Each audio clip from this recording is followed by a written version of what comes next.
Hi, let me tell you about a movie I recently watched. It had to have been a month ago. I was searching through YouTube, as one does, looking for movie suggestions. I was specifically looking for a horror movie, and I came across a video.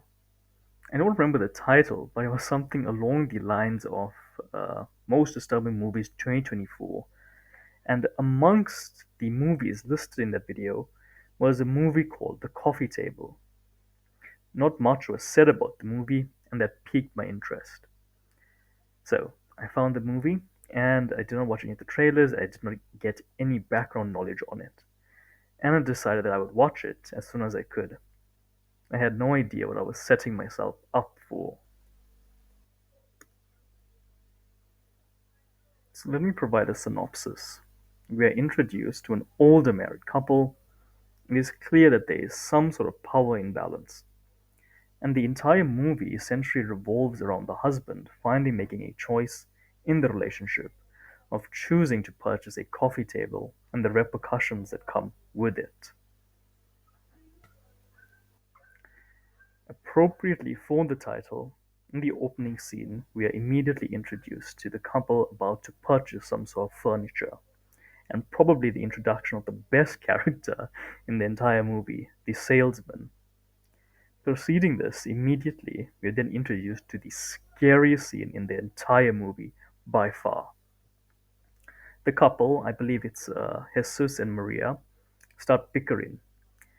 I swear, I would rather spend an hour rubbing sandpaper on my balls than having to speak to Maria.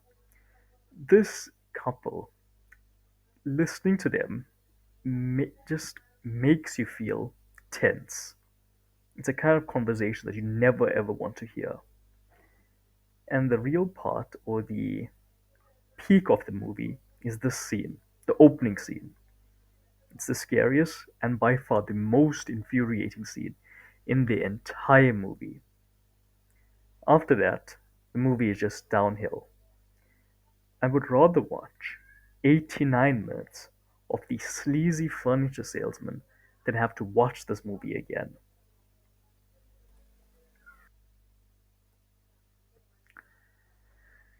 Here's the thing, you do not get brownie points for simply introducing traumatizing scenes into the movie, especially when that trauma, and spoiler alert, is committed against unknown baby 1. What is this child's name? Have you, as the viewer, as you would watch the movie, come to realize you do not interact with the child in any way? It's essentially used as a prop. Call me crazy, but that table saved that kid from a lifetime of bickering parents. Now, you can obviously tell I do not have kids, but I do have a brain which works. And that means I would not buy a sharp cornered table, and if I did, I would not just leave it around because my wife was mean to me or because a few parts were missing. You'd more appropriately leave it somewhere where it would not cause anyone damage or be in the way.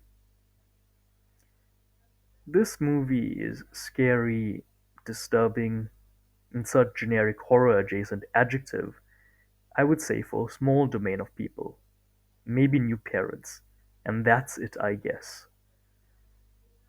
You cannot build suspense for characters you do not care about. Movie is not a dark comedy, it's not a horror. Watching it is a tragedy and an absolute joke. But above all, it commits the greatest sin of being boring. In summary, waste of 89 minutes. You rather spend that time slowly attempting to chew your own foot in a silent room, and that would be more fun. Don't let the internet hype get you. And the Rotten Tomatoes score. The coffee table is a disappointment, and the scariest thing in the movie is the couple. But thankfully, if you did watch the movie, you will realize that problem auto-corrects itself. I think in 89 minutes you could watch 3 episodes of How I Met Your Mother, which is better by Friends than a mile. Anyway, let me know what you thought of the coffee table if you do decide to bore yourself by watching it. I just remembered I should probably assign some arbitrary score. Hmm, one no. Huh, one. What is his first form? Gengar? Ghastly? No, no. It's Ghastly Haunter Gengar. One Ghastly out of 10 Gengars, I guess. That seems very appropriate. Even rage bait movies, even movies that essentially market themselves as being traumatizing, are better or is better than whatever this movie attempted to be.